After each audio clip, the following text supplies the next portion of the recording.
Hello, and welcome back. If you love calm spaces and meaningful routines, today's video on Japanese cleaning philosophy promises simple habits that quietly improve your life. In the modern world, many of us feel mentally exhausted, emotionally tense, and constantly rushed.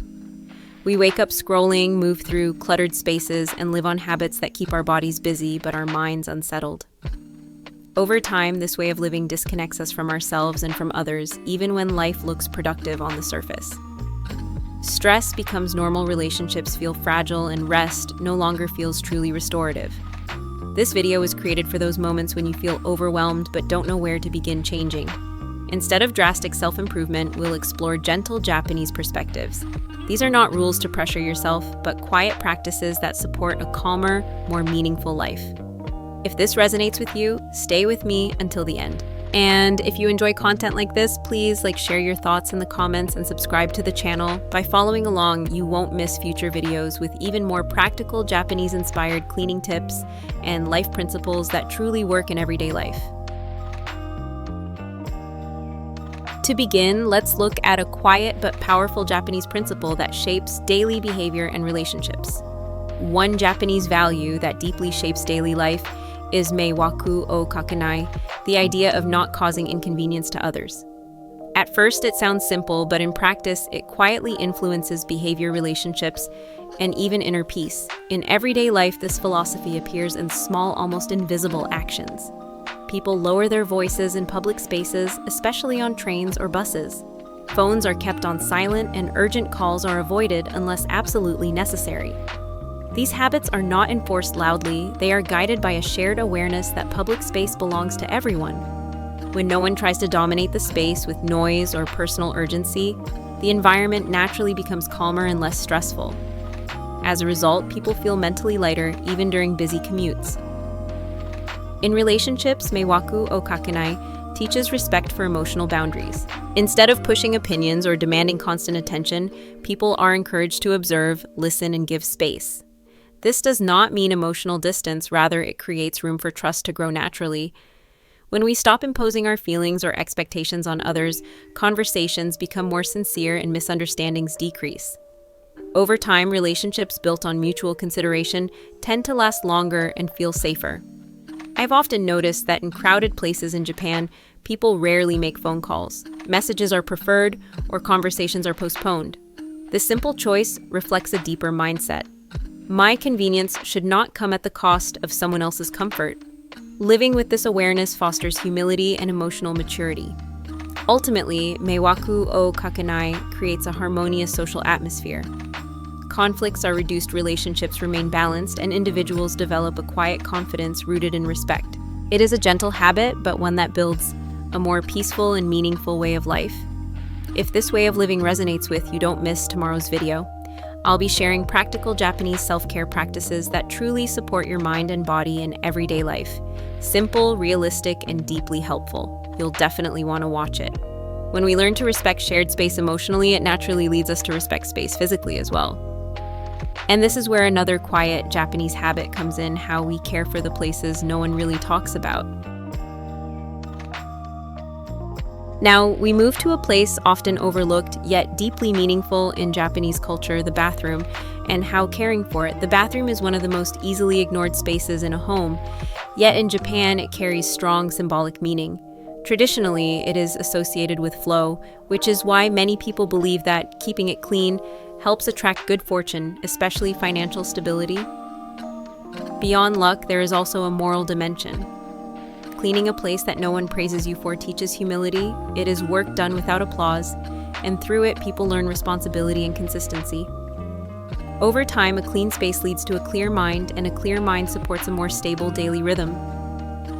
What is often overlooked, however, is how this habit affects inner well-being. Living in a clean environment reduces subtle stress. When things are in order, the mind does not feel constantly interrupted. There is also a quiet confidence that comes from knowing you are capable of taking care of your own space. That sense of control, even over something small, can significantly improve emotional balance and self-esteem. This belief is deeply rooted in Japanese culture. The popular song Twaira no Kami-sama reflects a folk idea that clean spaces invite positive energy. The toilet goddess is sometimes associated with Kinkatsu Kane no Kami, a golden deity symbolizing abundance and light. While this may sound symbolic, the underlying message is practical: respect your environment and it will support you in return. Modern research echoes this idea. A survey by Lion Corporation found that people who regularly keep their toilets clean tend to evaluate themselves more positively. This confidence naturally influences how they communicate and interact with others, often making them appear more approachable and composed. In the end, toilet cleaning is not about physical beauty. It is about cultivating order, humility, and self-respect. From that inner alignment comes a natural confidence, one that quietly enhances presence, relationships, and overall quality of life. Once our surroundings are kept in order, the next question becomes, how do we begin each day? At this point, let's slow down and step into the morning, exploring how waking early and opening the windows reflect a Japanese approach to renewal, clarity, and starting each day with intention. Waking up early and opening the windows in the morning may seem like ordinary habits, yet in Japanese culture they are deeply connected to living in harmony with both the body and the natural world. Traditionally, rising early is seen as a way to align oneself with nature's rhythm. When the day begins with natural light instead of urgency, the body adjusts more gently. Early mornings offer a quiet moment before daily demands begin, allowing the mind to settle and the body to wake naturally. This rhythm supports better sleep quality over time and helps maintain steady energy throughout the day. Opening the windows each morning is another small but meaningful practice. Fresh air circulates through the home, clearing out the stillness of the night. Even in colder seasons, this brief exchange of air is believed to refresh both the space and the people living in it. Physically, it improves air quality. Emotionally, it creates a sense of renewal, as if the home itself is being gently awakened. There is also a strong symbolic meaning behind this habit. Opening the windows is more than a practical action. It represents opening the heart and mind to the day ahead. It is a quiet declaration of readiness, welcoming whatever the day brings with clarity rather than resistance. I have found that when the space feels open and bright, my thoughts follow the same pattern, becoming calmer and more focused. The effects are surprisingly practical. A well-ventilated sunlit space feels lighter and more inviting. Tasks feel less burdensome and the mind becomes sharper. Over time, this simple routine encourages consistency, discipline, and emotional stability. In Japanese philosophy, cleanliness, fresh air, and light are closely connected. Keeping the home clean, opening the windows, and greeting the morning together create a flow of positive energy. These small mindful actions remind us that a healthy life is often built not through dramatic changes, but through gentle, repeated rituals that honor both our inner and outer worlds. A calm and intentional morning doesn't just affect our mood, it also shapes how we approach responsibility. Next, we come to work not as passion or mood, but as responsibility through the Japanese idea of shigoto wa. Shigoto, a mindset that builds trust, stability, and long-term success. The phrase shigoto wa shigoto, work is work. It means that professional responsibility should not be driven solely by personal feelings, but by a sense of duty and reliability. This way of thinking frames work as a social obligation rather than an emotional experience. Work is not only about personal fulfillment or motivation, it is a commitment to others. When someone accepts a task, they also accept responsibility for how their actions affect coworkers, clients, and the larger system. This perspective encourages maturity and steadiness, especially during moments when enthusiasm naturally fades. In daily working life, this mindset appears in very practical ways. Being punctual is considered basic respect. Keeping promises, meeting deadlines, and finishing tasks, even when they are repetitive or uninspiring, are seen as signs of integrity. People do not wait to feel motivated before acting. Instead, consistency itself becomes a source of pride. I have often felt that this approach removes unnecessary emotional turbulence from work, allowing energy to be focused on execution rather than mood. One clear example can be seen in the attention Japanese employees give to small details. Whether it is carefully organizing documents, checking minor errors, or performing routine tasks, with the same care each day, the effort remains steady. These details may seem insignificant on their own, but together, they build a strong foundation of trust. Colleagues know they can rely on one another, and that reliability reduces tension and misunderstanding.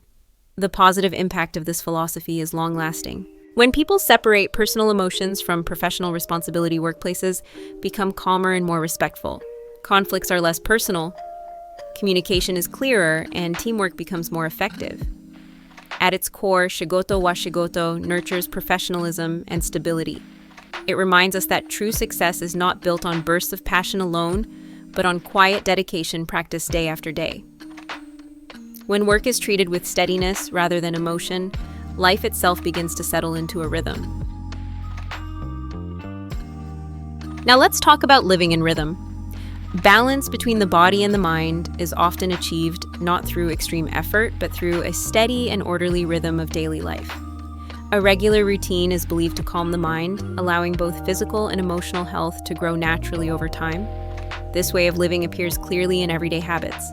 Meals are taken at consistent times, not rushed or skipped, which helps regulate both digestion and mood. Daily activities follow a simple structure: waking, working, resting, and sleeping in predictable patterns. This regularity reduces mental clutter. When the body knows what to expect, the mind feels less anxious and more grounded. I have noticed that when life feels orderly, even small challenges become easier to manage. Movement in Japanese daily life is also gentle but continuous. Rather than relying heavily on intense workouts, many people stay active through walking and ordinary tasks. Walking to the train station, climbing stairs, or carrying groceries are seen as natural forms of exercise. This approach removes pressure from physical activity and makes it sustainable. Movement becomes part of life, not something added on top of an already busy schedule. A clear example of this can be seen in the widespread use of public transportation. By walking to stations and between transfers, people remain physically active without consciously working out. Over time, these small movements accumulate, supporting cardiovascular health and maintaining flexibility. More importantly, this kind of activity feels less stressful and easier to maintain long-term. The lasting value of this lifestyle is balance. Physical health is preserved through consistent movement, while mental stress is reduced through predictable routines. There is no rush to push the body beyond its limits. Instead, health is built quietly, day by day. This rhythm teaches patience and self-respect, reminding us that a meaningful life is not created through intensity, but through harmony between effort and rest. Living in rhythm affects more than our schedule. It shows up in the way we carry our bodies, often without us even realizing it. Right now, let's turn to posture shapes the mind. How we hold our body is believed to quietly shape how we think, feel, and respond to life. This idea may sound subtle, but its impact on daily well-being is surprisingly deep. Traditional Japanese wisdom teaches that posture is not merely physical. A slouched body reflects a tired or discouraged mind, while an upright posture supports clarity and emotional balance. Long before modern psychology, people understood that the body could guide the heart back to stability. This belief was later supported by a study conducted at Waseda University in 1992, which examined the relationship between posture and mood. The findings were simple yet powerful. When participants slouched, negative emotions such as fatigue and discouragement increased. Even when the back was straight, if the head remained lowered, the emotional state still tended to be heavy. The most positive posture, however, was a straight back with the head facing forward or slightly upward. This position was associated with greater alertness and a lighter mood. In everyday life, posture matters more than we realize.